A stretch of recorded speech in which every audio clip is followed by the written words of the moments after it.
이야기 먼저 하나 하고 시작을 합니다. 6.25 때 있었던 일입니다. 전쟁통이죠. 북쪽에서 이제 남쪽으로 이제 피난민들이 내려옵니다. 근데 이 북한군이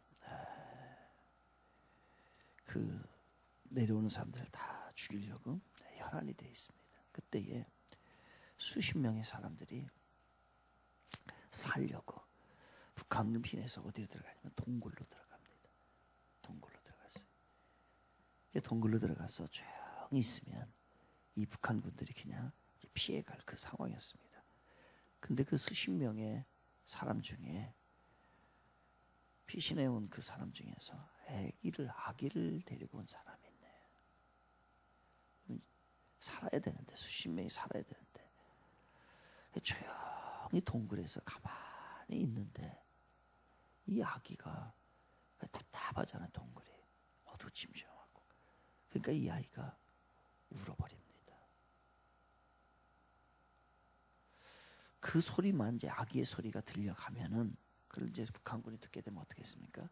그 동굴에다 난사를 하겠죠. 아니면 수류탄 하나만 쑥 던져버리면 거기 있는 모든 사람이 다 죽게 됩니다. 아기가 갑자기 울어버리니까 그 중에 있던 한 어른이 그 아기의 코를 확 막아버립니다. 근데 그것도 한계가 있죠. 계속 막아버리면 이 아이가 숨을 못 쉬니까 죽을 상황입니다. 어떻게 해야 할까요? 여러분, 어떻게 해야 될 것 같습니까? 그 상황이 실제 상황, 실제 있었던 일입니다. 그 아이를 계속 코와 입을 막아서 죽여야 될까요? 그 아이를 죽여야만이 많은 사람들이 살게 됩니다. 그 상황에서 살아나기 위해서 어떻게 해야 될까요? 그 아이가 그냥 울게 놔둬야 될까요? 아니면 그 아이를 희생시켜 죽일까요? 우리 같으면 어떨려나요? 지금 만약에 이 상황에 그러한 상황이라고 한다면, 근데 그 한 아이가 운다면 우리는 어떻게 해야 할까요? 상황윤리라는 게 있습니다. 상황윤리라는 건 뭐냐면, 사람이 극한 상황에 처하게 됩니다. 그때에 그 사람들이, 다수의 사람들이 순간적으로 살아남기 위하여서 다수가 결정하는 의견, 다수가 살기 위하여 다수가 결정하는 의견이 옳다라고 하는 것을 상황윤리라고 합니다. 즉, 그 아이를 죽여서라도 다수가 살 수 있다고 한다면 그 아이를 죽인 결과는 아무런 윤리상의 문제가 없다라고 하는 게 상황윤리입니다. 그 아이를 죽여도 아무 문제가 없어. 죄가 되지 않습니다. 그래서 그 사람은 그 아이를 둘렀던 거죠. 그렇다면 우리는 이걸 상황윤리라고 합니다. 그러면 우리의 신앙인으로 보겠습니다.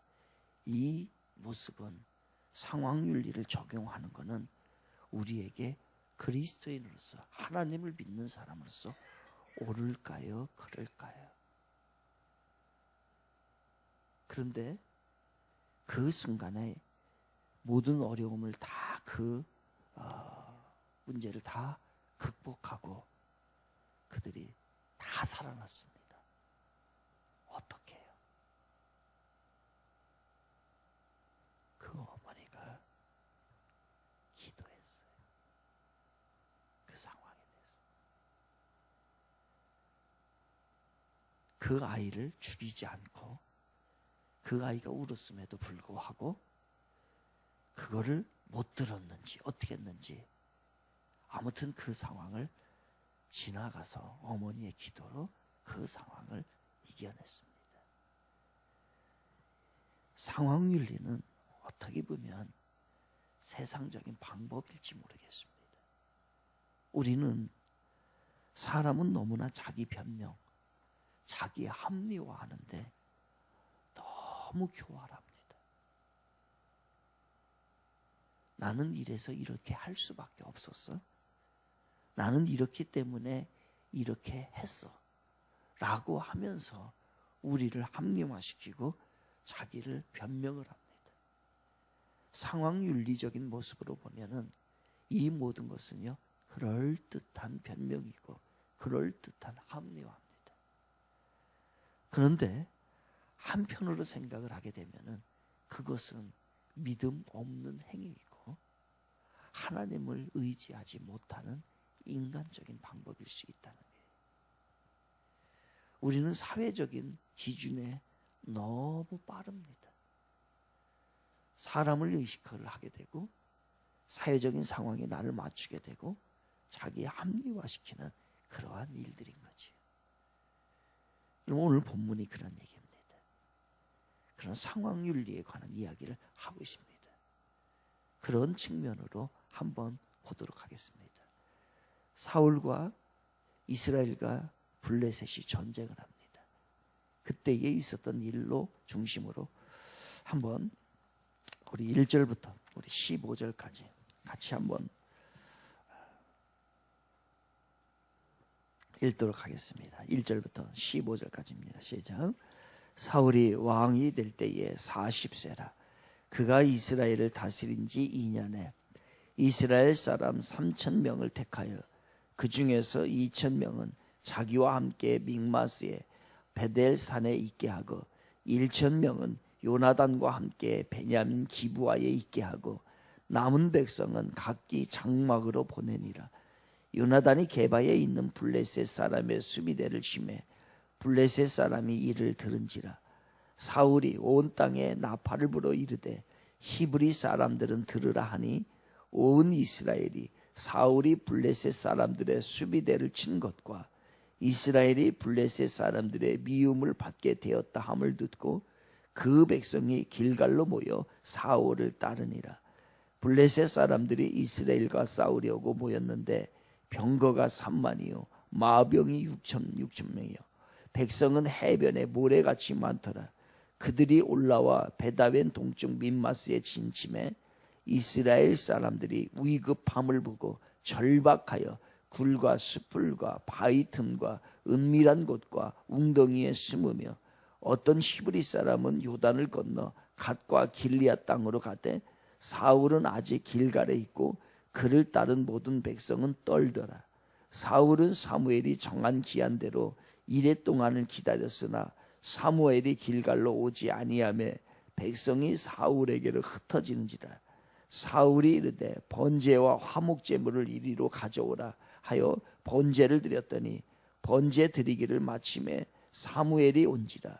사울이 나가 맞으며 문안하매 사무엘이 이르되 왕이 행하신 것이 무엇이냐 하니 사울이 이르되 백성은 내게서 흩어지고 당신은 정한 날에 안에 오지 아니하고 블레셋 사람은 믹마스에 모였음을 내가 보았으므로 이에 내가 이르기를 블레셋 사람들이 나를 치러 길갈로 내려오겠거늘 내가 여호와께 은혜를 간구하지 못하였다 하고 부득이하여 번제를 드렸나이다 하니라. 사무엘이 사울에게 이르되 왕이 망령되이 행하였도다. 왕이 왕의 하나님 여호와께서 왕에게 내린 명령을 지키지 아니하였도다. 그리하였더라면 여호와께서 이스라엘을 위해 왕의 나라를 영원히 세우셨을 것이거늘 지금은 왕의 나라가 길지 못할 것이라.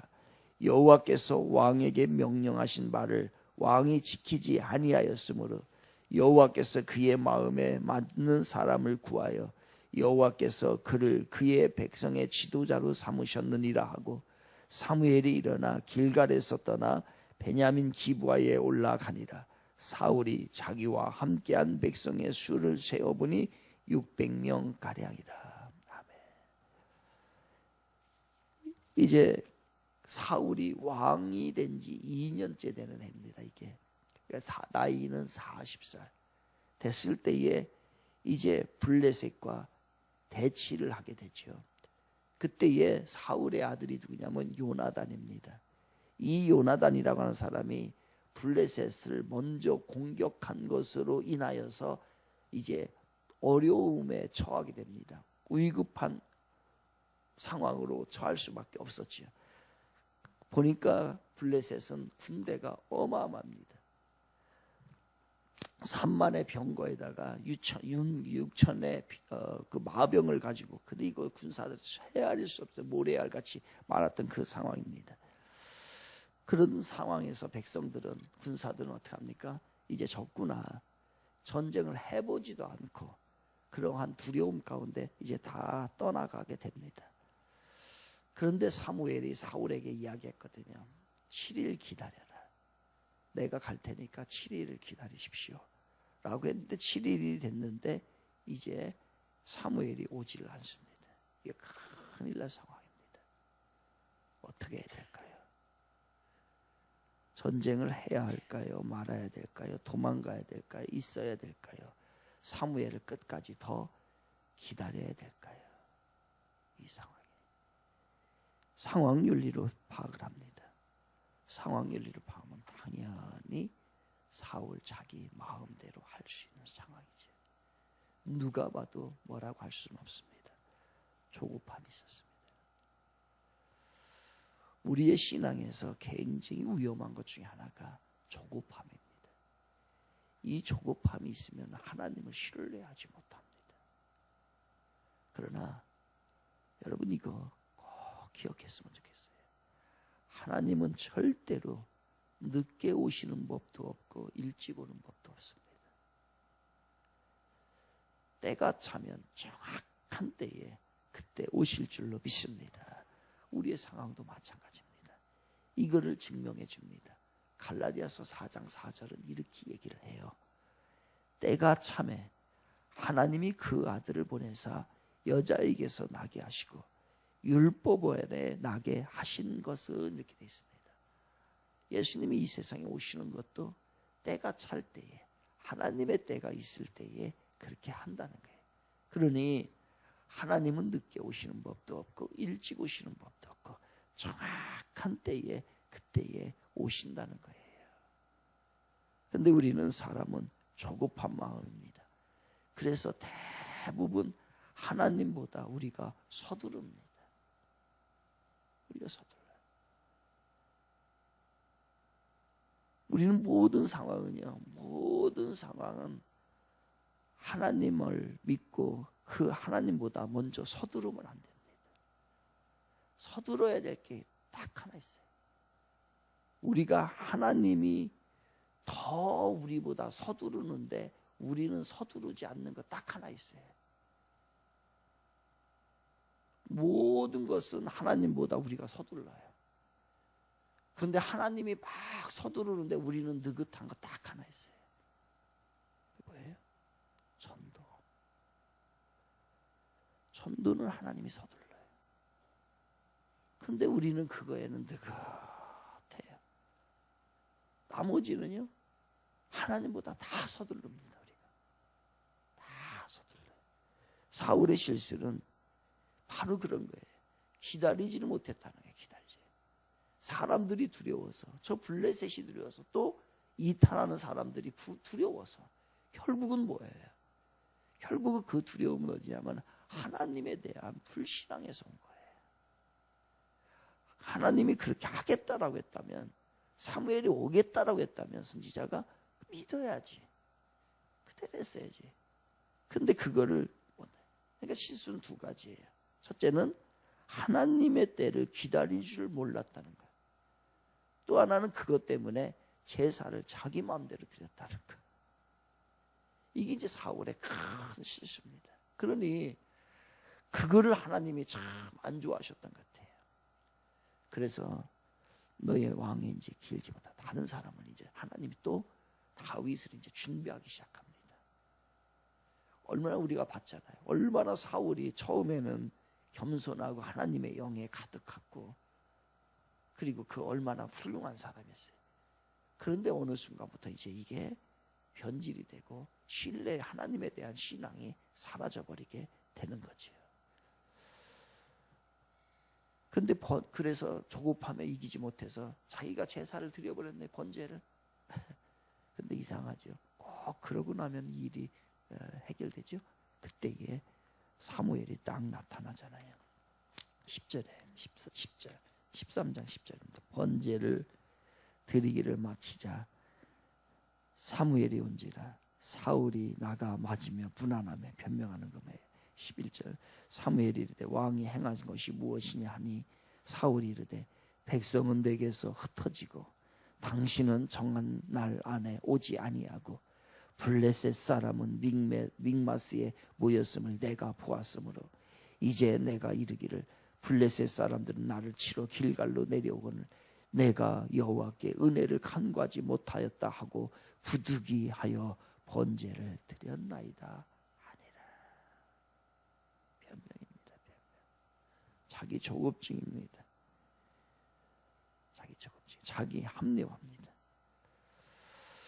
그것으로 인하여 사울은 안타까운 결과를 가져오게 되죠.